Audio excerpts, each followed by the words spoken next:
अपने परिवार के साथ एक छोटे से गांव में रहा करता था। वो गांव-गांव जाकर चूड़ियां बेचता और इस काम से ही उसके घर का खर्चा चलता। एक दिन वो अपने सर पर चूड़ियों की टोकरी रखकर गांव के उत्तरी क्षेत्र में चूड़ियां बेचने गया। वहां के लोग काफी ज्यादा अमीर और रईस थे। मुरली को लगा कि वो उस क्षेत्र में चूड़ियां बेचेगा तो उसे ज्यादा पैसे मिलेंगे। चूड़ी वाला आया, चूड़ी ले लो। रंग बिरंगी, चितकरी, धारीदार, हर प्रकार की चूड़ियां खरीद लो। सुंदर सुंदर चूड़ियां, चूड़ियां ले लो, चूड़ियां।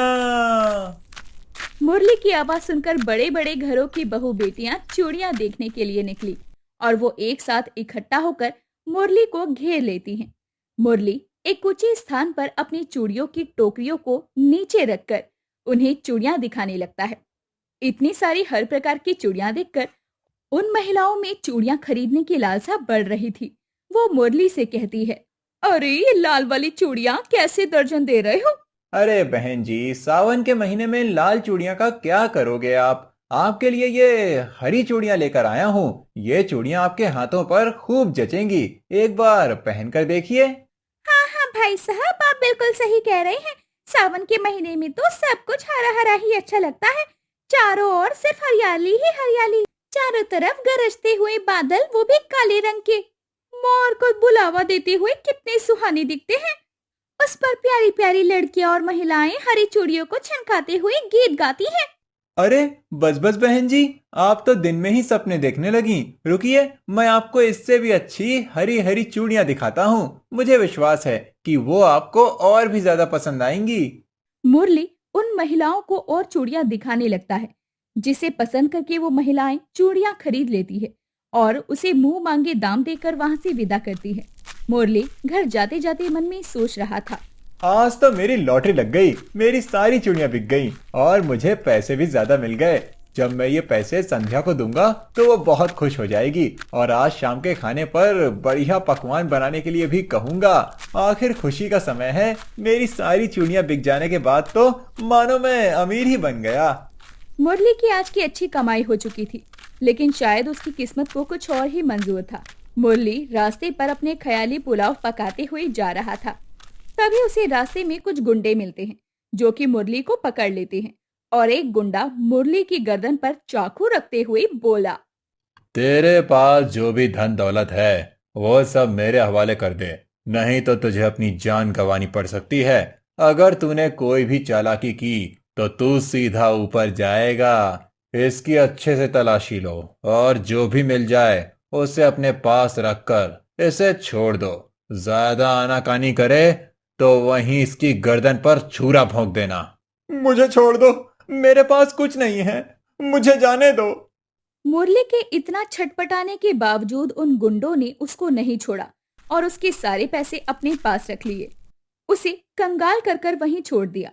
मुरली खाली हाथ घर लौटा और अपनी पत्नी संध्या से सारी बात बताई, जिसे सुनकर संध्या बोली, कोई बात नहीं जी, वो तो शुक्र है कि उन लोगों ने आपको कुछ नहीं किया, आपको सही सलामत छोड़ दिया। उन्होंने केवल हमारे पैसे ही तो लिए हैं ना, पैसे तो दोबारा आ जाएंगे, लेकिन अगर आपको कुछ हो जाता तो मैं तो जीते जी मर जाती। लेकिन तुम विश्वास नहीं करोगी कि मेरी टोकरी भर सारी चूड़ियां बिक गई थी और मैं ढेर सारे पैसे लेकर घर आ रहा था। मैंने क्या क्या सोचा था उन पैसों को लेकर, लेकिन सब मिट्टी में मिल गया। कोई बात नहीं, अब आपके साथ साथ मैं भी आपकी कमाने में मदद करूंगी, क्योंकि केवल आपके कमाने से घर का इतना बड़ा खर्चा नहीं चलने वाला। मुझे भी अपनी पूरी मेहनत का जोर लगाना ही पड़ेगा। लेकिन संध्या, तुम क्या क्या करोगी? घर का काम करोगी या फिर राघव की देखभाल करोगी? पहले ही तुम पर इतना ज्यादा काम का बोझ है और अब तुम ये कह रही हो कि तुम भी चूड़ियां बेचने जाया करोगी। वो सब आप मुझ पर छोड़ दीजिए। मैं तो कहती हूँ आप ये चूड़ी बेचना छोड़ दीजिए और कोई दूसरा काम करके इससे ज्यादा पैसे कमाइए, ताकि घर गृहस्थी चलाने में थोड़ी आसानी हो। हमारा बेटा भी अब बड़ा हो रहा है, दिनों दिन उसकी पढ़ाई का खर्चा भी बढ़ता जा रहा है। हाँ संध्या, ये बात तो तुमने ठीक कही। मैं चूड़ियों की बजाय किसी मेहनत मजदूरी से ज्यादा पैसे कमा सकता हूँ। मैं कल ही सुबह जमींदार के घर जाऊंगा और उनसे काम की बातचीत करूंगा। अगली सुबह मुरली जमींदार के पास जाता है और जमींदार से काम की बात करता है। जमींदार के पास बहुत सारे खेत थे, जिनमें काम करने के लिए उसे मजदूर चाहिए थे। उसने मुरली को अपने खेतों में काम करने के लिए भेज दिया। इधर मुरली की जगह संध्या चूड़ी बेचने लगती है। वो पहले दिन से खूब मन लगाकर अपनी चूड़ियां बेचने का काम करती है और आवाज लगा लगा कर चूड़ियां लेने के लिए सबको बुलाती है। कुछ औरतों ने उसकी आवाज सुनी।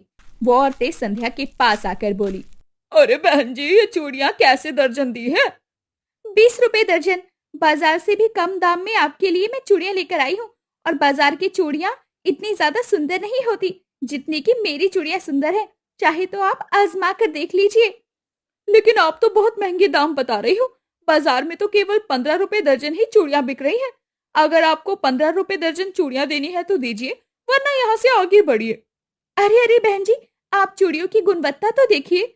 2-4 रुपए ही तो बचते हैं और आप ऐसा कर रही हैं।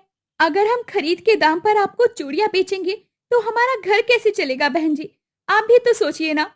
सारे विक्रेता ऐसा ही कहते हैं ताकि उन्हें अच्छा खासा मुनाफा हो, लेकिन हम जैसे गरीब ग्राहकों का क्या? चलो ठीक है, ज्यादा से ज्यादा मैं 17 रुपए दर्जन ही चूड़ियां खरीदूंगी।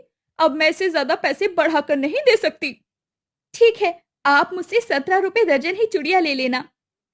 और ये जो 3 रुपए का डिस्काउंट आपने इस बहन जी को दिया है, क्या वो डिस्काउंट हमारे लिए भी है? क्यों नहीं बहन जी, मेरे लिए तो सारी बहनें एक समान हैं। आप भी 17 रुपए दर्जन चूड़ियां ले सकती हैं। वैसे तो मैं 2-3 दर्जन चूड़ियां लूंगी, क्योंकि आपकी चूड़ियों में जो बात है वो किसी और की चूड़ियों में नहीं।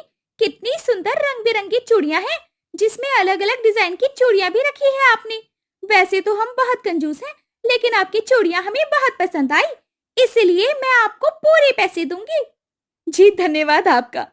संध्या उन महिलाओं से पैसे लेकर अपने पास रख लेती है और अपनी टोकरी सर पर रखकर फिर से चूड़ियां बेचने लगती है। शाम तक उन चूड़ियों को बेचकर वो घर आ जाती है। अब धीरे धीरे संध्या भी हिसाब बराबर सीख गई थी। अब वो रोजाना चूड़ियां बेचने जाने लगती है। एक दिन जब वो अपने सर पर चूड़ियों की टोकरी रखकर सड़क पार कर रही थी, तभी एक साइकिल वाला आता है और उसे जोर से टक्कर मारकर आगे बढ़ जाता है। टक्कर लगने की वजह से संध्या की टोकरी नीचे गिर जाती है और उसकी सारी चूड़ियां टूट जाती है। वो अपनी टूटी हुई चूड़ियों को देखकर रोने लगती है। हे भगवान, मेरी तो सारी चूड़ियां ही टूट गई। अब मैं क्या करूंगी? इन चूड़ियों के सहारे तो मुझे कुछ पैसे मिल रहे थे, लेकिन अब वो भी नहीं मिलेंगे, तो मेरा गुजारा कैसे होगा?